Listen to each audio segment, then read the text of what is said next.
Olá, seja bem-vindo ao canal e no vídeo de hoje você vai ficar sabendo das novas descobertas sobre um assunto que há muito tempo é debatido entre cientistas de todo o mundo, que é sobre a formação da Lua. E você vai ver agora que novos estudos mostraram que a Lua e a Terra não são tão parecidos como se pensava. Mas antes, se inscreva aqui no canal, ative o sininho de notificações e seja muito bem-vindo.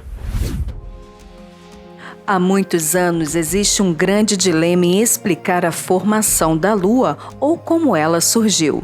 E a partir de então, algumas teorias foram criadas para explicar a formação do nosso satélite. E entre elas estão a teoria da captura, que sugere que a Lua era um corpo errante, como um asteroide, que se formou em outras partes do sistema solar e foi capturado pela gravidade da Terra. Mas essa hipótese foi descartada quando estudos mostraram que um encontro tão próximo entre a Terra e um corpo com as dimensões da Lua teriam provocado uma violenta colisão entre eles, ou então um grande afastamento da Lua em relação ao nosso planeta.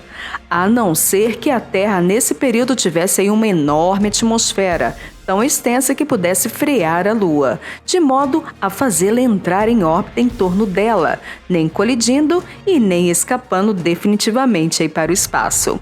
Mas isso também foi descartado depois de novos estudos mostrarem que a atmosfera da Terra foi formada depois da formação da Lua. Tem também a teoria da fissão, sugerida em 1800 pelo astrônomo e físico George Darwin, onde sugeriu que em algum ponto da história da Terra ela poderia ter girado tão rapidamente que alguns fragmentos poderiam ter sido lançados ao espaço. E esses detritos teriam ficado ancorados próximos à Terra devido à força gravitacional exercida pelo nosso planeta. Mas em meados do século XX, essa teoria foi seriamente questionada, quando cientistas estabeleceram que uma força capaz de fazer com que um fragmento tão grande se desprendesse do nosso planeta também teria destruído a Terra nesse processo.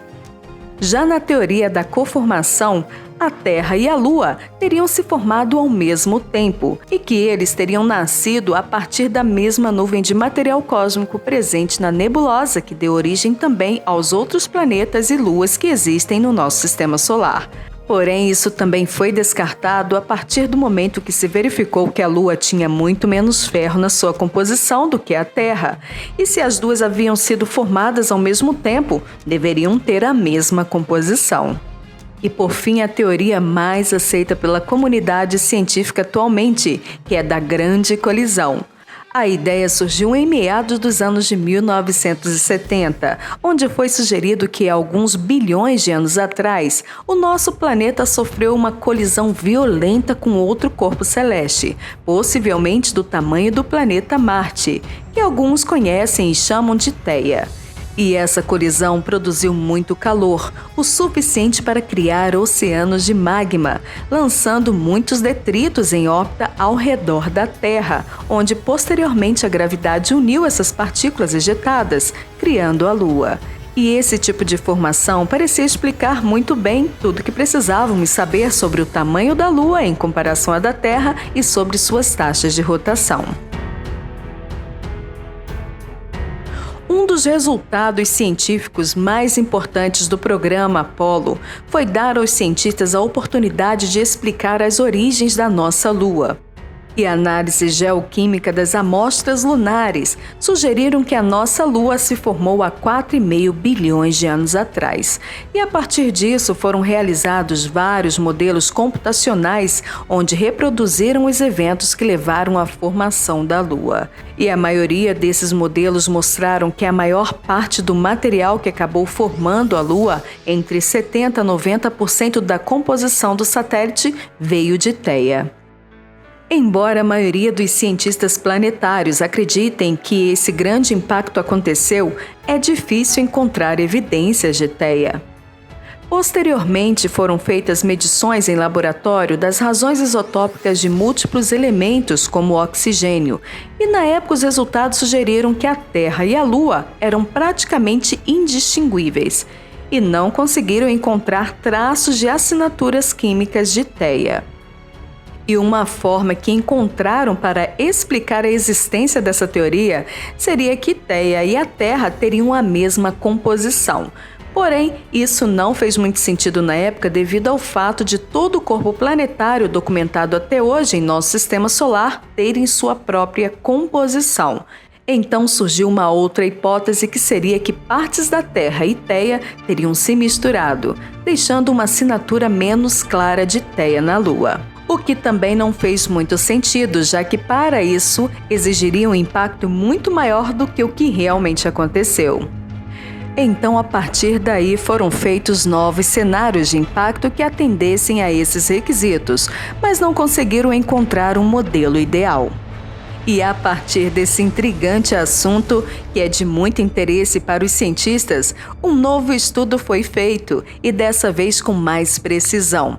Foram analisadas amostras de rochas da Lua trazidas pelas missões Apollo e, finalmente, eles conseguiram detectar diferenças de isótopos de oxigênio entre rochas terrestres e lunares.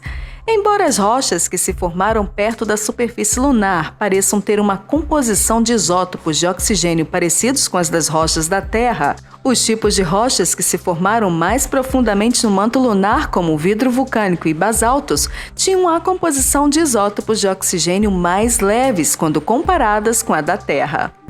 E a pergunta é: por que encontraram essa diferença somente agora, já que tinha sido feito esse tipo de análise anteriormente? Segundo o cientista que liderou essa pesquisa, disse que não tem uma resposta clara sobre o porquê essa diferença entre as amostras lunares não terem sido detectadas em análises anteriores, mas ele acredita que poderia ser apenas o tipo de seleção de amostras que recebeu da NASA, que são vários tipos de rochas diferentes.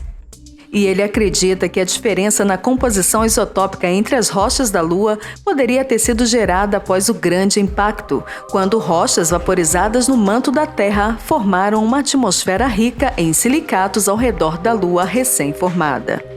E esse material ficou sobre as camadas superiores do manto lunar, e mais tarde ele foi incorporado à superfície da Lua, escondendo a assinatura isotópica de Theia.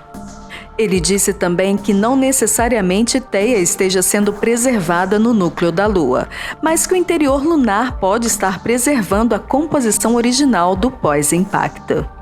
Então, esses estudos concluíram que Theia e a Terra não eram idênticas e que a Lua e a Terra também não são idênticas. O sistema de isótopos de oxigênio é o mais precisamente conhecido de todos os sistemas de isótopos entre a Terra e a Lua. E se os estudos especializados nas rochas lunares continuarem produzindo taxas variáveis de composições isotópicas em diferentes elementos, então os cientistas poderão estar mais perto de encontrar o que restou de Theia. Então esse foi o vídeo de hoje, espero que tenha gostado e se gostou, deixa aqui o seu like, o seu comentário, não esqueça de compartilhar esse vídeo aí com seus amigos, dessa forma mais pessoas podem conhecer esse canal e ficarem informadas do que acontece além da Terra. E se você está conhecendo esse canal hoje e não é um inscrito, se inscreva, ative o sininho de notificações e receba todos os vídeos postados aqui. E aos meus apoiadores, muito obrigada mais uma vez por sua contribuição. A sua ajuda faz uma grande diferença para esse canal. E se você também quiser contribuir com esse trabalho, o link vai estar na descrição e no final desse vídeo. E gostaria de indicar aqui para você hoje um canal que tem feito um trabalho muito bacana aqui no YouTube, que é o Ciência News, e por isso merece todo o apoio aqui desse canal. E se você não conhece o canal do Juliano, vai lá, acredito que você vai gostar. O link vai estar na descrição. Um grande abraço aí a todos, obrigada por me acompanharem até aqui e nos encontramos no próximo vídeo. Tchau!